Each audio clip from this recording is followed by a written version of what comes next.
Hello, and thank you for taking the time to listen to the presentation from Elizabeth City State University Summer Research Team, where we just got through dealing with Tropical Storm Estelle. This week, we thought we'd switch things up just a little bit, and instead of talking directly about the research, we want to talk about applications for the information that we have found from our research. When looking at hazard identification and risk management, we know that serious accidents typically just don't happen without warning. There's usually notice of minor injuries and near misses long before the major accident occurs. One of our findings is a deficiency or a lack of reporting of these near misses and minor accidents in order to be able to get a good handle on what the root causes are. This does not preclude us from using the 3 E's of safety though.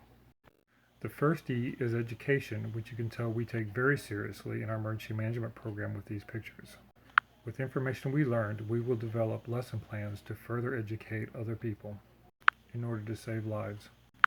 Today I will be discussing restrictions that come with commercial drone usage. The difference between commercial drone usage and recreational usage is that whenever you are making a profit or doing professional work, you are doing commercial drone usage. When flying a drone during the day, you may not exceed a height of 400 feet unless you are flying over top of a building, but on top of that building, you may not go over 400 feet. Also, you may not fly over top of people, and also, you must always have a direct line of sight on your drone at all times.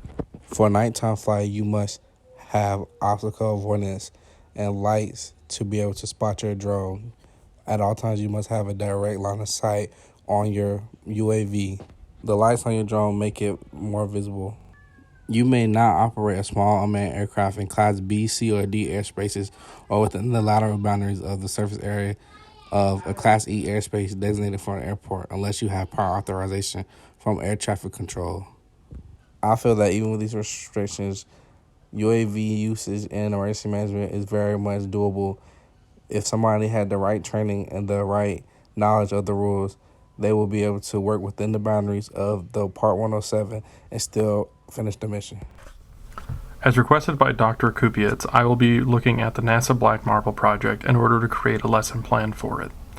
The first slide shows the hazards and disasters, some of which are air quality, floods, fires, severe storms, shipping, and vegetation. Each of these have subsections beneath them that might be pertinent or interesting to the ADAC. Another layer that can be viewed is the science disciplines. Within is atmosphere, biosphere, cryosphere, human dimensions, oceans, terrestrial hydrosphere, as well as others, and each having unique and different subsections. The view here is the Black Marble Events tab. This will be good not only for students, responders, and ADAC to look at, as you'll be able to see globally all of the different events that are currently happening or have happened in the past.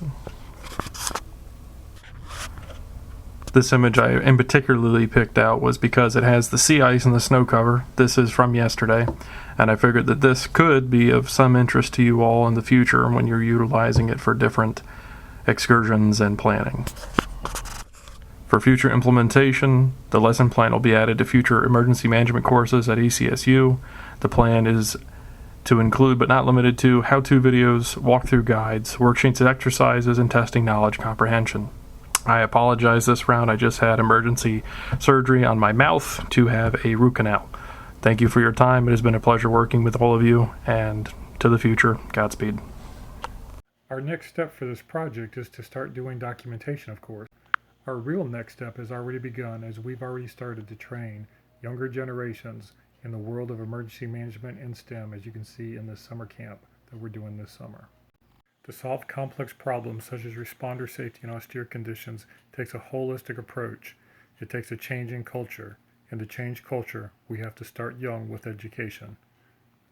We hope you've enjoyed our presentation. If you have questions, please ask.